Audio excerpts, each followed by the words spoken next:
Hi, this is Paul Nickerberg, founder of Be Your Best Academy. We're here with Joey working on our lesson plan.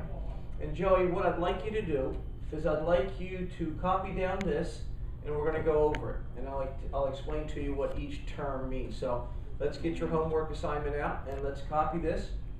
And I'll wait for you and then we'll talk about each and every one of them.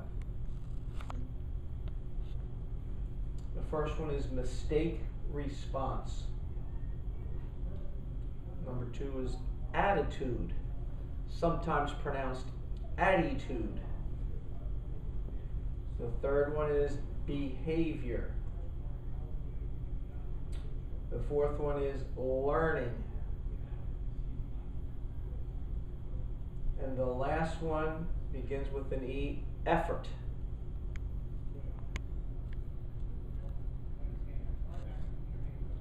And then also I want you to write down this. This is pretty important, Joey. A lot of people talk about choking.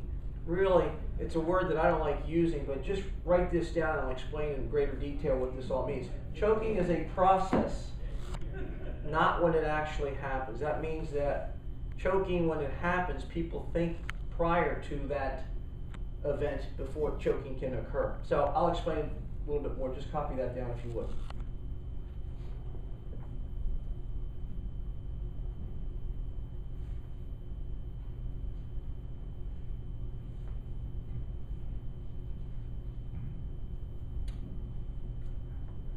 All right.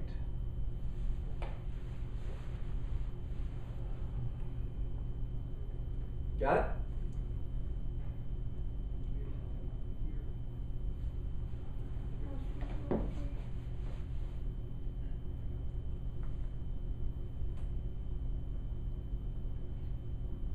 Good. Okay, couple things here. This is a memory aid, M-able. And as you can tell, it begins with those letters, M-A-B-L-E, M-able. And the reason I want to bring this to your attention is simply because you've got to have self-control. If you don't have self-control, you can't control the bat, you can't control the ball, you can't control performance. Okay, so this is all about self-control. These are all things that you can control. Control the controllables. Can you control the weather? No. Can you guarantee that you're going to hit the ball for a base hit? No. Can you improve your chances? Yes. By working hard like you've been doing. But you can't guarantee that you're going to get a hit, right? Can you guarantee what the coach says? No. Can you guarantee what the umpire says or does? No. Can you guarantee what or control the fans? Yeah, no, you can't. You can't control them. So the point being that these are the things where your attention needs to be. These are the things you need to control. So let's talk a little bit about this. Do you understand how self-control is important? Yes. If you become someone else, we used to call you Carly when you used to come off with a little attitude, right? Mm-hmm. Well, when you come off with a little attitude, a negative attitude, you can't have control because you're so mad or you're thinking about other things than just being focused. So it's really about self-control. So that word control is pretty important. You got to control yourself so you can control your performance. Got that? Yeah, why is the camera on? Why is the camera on? Because I'd like for the viewers and for you to do homework so that you can look back and see what you've done here. Okay? So don't worry about the camera, just worry about the lesson. You got it? Okay. Mistake response. How do you handle when you make a mistake? That's so important. Do you have control how you respond? A little. Why a little?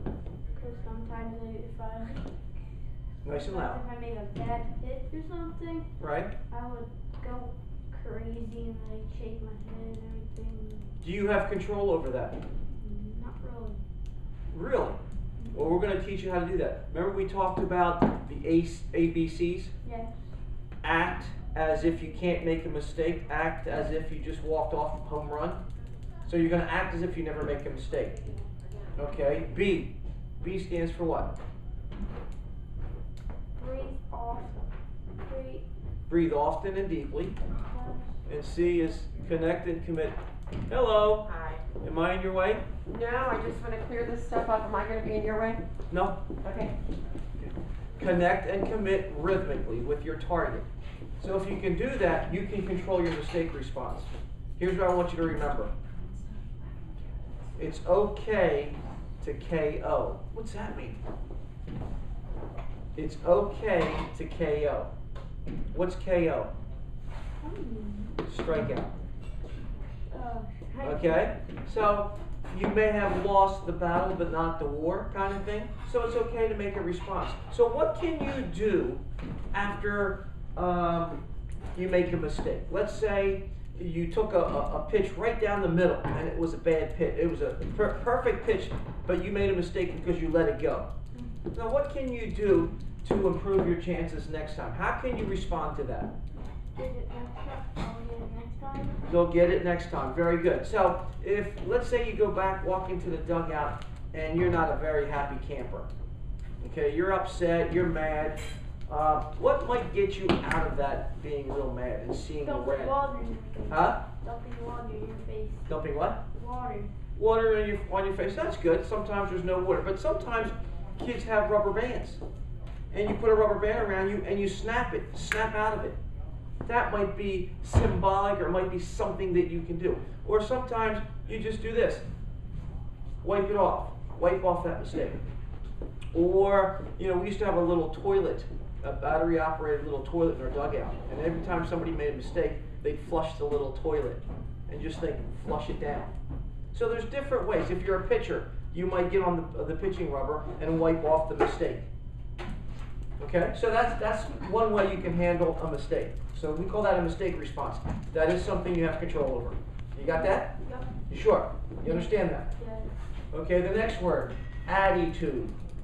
If I added up all the letters in attitude, the A gives you 1 point. The B, let's say, would be 2. C would be 3. If I added all these letters up, what do you think they would add up to? Take a guess.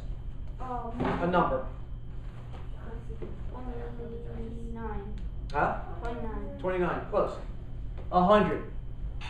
If I added a letter A, that's 1 point. I don't know. D would be 4 points. But if you added all these letters together, they come out to be 100. What's that mean? That means attitude. 100%. That's right. 100%. Attitude is really, really, really important. So you've got to take care of your attitude. Always. Whatever you do, attitude is really important. Does that make sense? Yes? Yep. Okay. Behavior. Can you control your behavior? Yeah. You can. Mm-hmm. You can control your actions, right? You've got to control your behavior. We like to say that you've got to share what you know, you've got to sweat, and you've got to smile. So everything that you do, you kind of do those things. If you do those things, that means you're working hard. You got to share what you know. You got to sweat, that means work hard. And you got to smile, that means you're having some fun. And you got to act like a champion. You think champions behave in a negative way? No. No. They're very focused. They know what they're doing. Okay, so your behavior is important. You have control over that, right? And as you get older, when you go to high school, you think coaches look at you and your behavior? Yeah. Do you think college coaches look at your behavior when you're in high school? Do you think pro scouts look at your behavior when you're in college? Yes, they do. So behavior is very important. How about this? The L in learning. Who do you learn from? You, my dad, and Your parents, your coaches, you learn from everybody. But you also learn from the game, but most importantly, you'll learn from your opponents. Right? Your opponent. the ball. Huh? And hitting the ball. Yeah. Your opponents, you can learn from them. If they're doing something well, find out what they're doing that make them so good. Okay, and one last thing about learning. The ball, as a hitter, the ball becomes the teacher. Doesn't the ball tell you what you're doing well? If you're hitting the ball up in the air, you may be dropping your shoulder, you're popping up, yes, you're uppercutting. How about if you hit the ball to right field or a little lazy pop-up? You're late. And there's a number of reasons why you could be late. But the ball is your teacher, is your coach. It tells you what you do. You've got to know as a hitter how you're making your outs. Okay, so those are kind of some of the things you need to understand. And then lastly, we have the E. E stands for effort. Now, can you control your effort? Yeah. Of course you can. You can control how hard you go. And so the effort's very, very important, wouldn't you say? Yeah. I have a rule that says that you should give it 89%. Why would I say go 89%? Why wouldn't I say 100%? Because you might make mistakes a lot or something like that. Okay, well, if you go 100%, is there any room for improvement? There's really no room for improvement because you're 100%. I hear kids saying that they want to go 150% or they're going 110%. Well, the truth of the matter is that you're not even coming close to that. All I'm asking you to go is 89%. Why 89%? Because that means you can there's still room for improvement. Also, what does it, if I say 89% to you, is that like close to 100? No. It's close. Close. Well, that means you can still improve 1% each time. So if you can go 89%, I think every coach in America would be happy. As long as you continue to improve and you learn from your mistakes so it doesn't happen over and over and over again. Okay? So that's kind of what we mean by am able. I am able. And if you can control these things, which are all very controllable, that gives you self-control. When you have self-control, then your performance is good. You got that? Yep. You sure? And then the last thing I want to talk about is choking. Do you know what the word choking is? Have you ever used the term or have heard anybody? No. Well, I mean choking not to die, but oftentimes people say he choked. Well, what people mean by that? Like say he stopped, say something, Like the bases were loaded in the last inning and your team's down. Like a rob was doing, you're in there, you just choked, you stop. You'd freeze? Yeah, like you just freeze. Okay, so yeah, people have said that about that. But choking kind of means this, that in a real crucial pressure situation, they don't get it done. You know, you're expecting a big hit, you're expecting a home run. Kind of like choking, if you don't get it, it's kind of like choking yourself. Yeah, it's kind of like choking yourself. You're squeezing everything so hard that you don't get the job done. And my point is this: people think of the wrong thing at the wrong time. And I know this may be a little bit difficult for you to understand. How old are you? 10 years old. You're going to get all this stuff because at one point it's going to click for you and you're going to be so much better than everybody else. It'll like click, like the pen. It'll happen soon. But what you got to remember is this is a process, meaning that if you happen not to do so well at that particular moment, it's because you thought about it earlier. Maybe earlier in the day you were worried about who was pitching against you. Or when you get to the ballpark, the guy is warming up and he's throwing real hard and the catcher's mitt's going pop. And you're going, oh my gosh. So now all of a sudden, some negative gremlins and negative thoughts are going into your mind. So now is that process. Now things are starting to materialize. You're starting to think about negative things. And that's where choking may occur. But instead, you've got to think about it not being something that happens then. It's something you've been thinking about. So you can stop that. How do you stop that?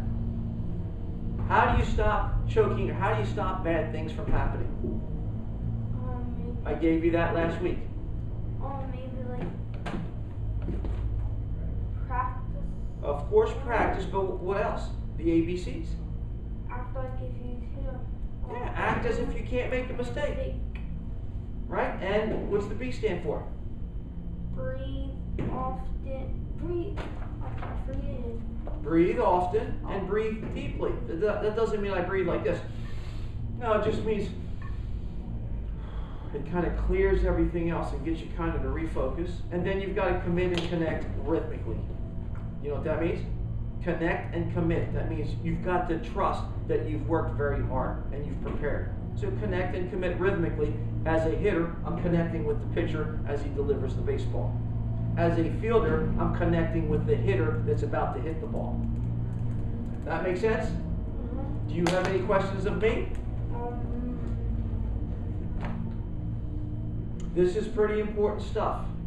And remember, we talked about Happy Gilmore, going to a happy place. Wherever you go, you've got to find a happy place that gives you a warm, fuzzy feeling inside, so that you know, there's pressure and you say, okay, there's my happy place, just like Happy Gilmore. Take a deep breath. I can do it. Yes, I can. And that will allow you a better shot at getting it done and preventing this word choking. I should put like a cracked up monster in my back pocket and play the game. Very good.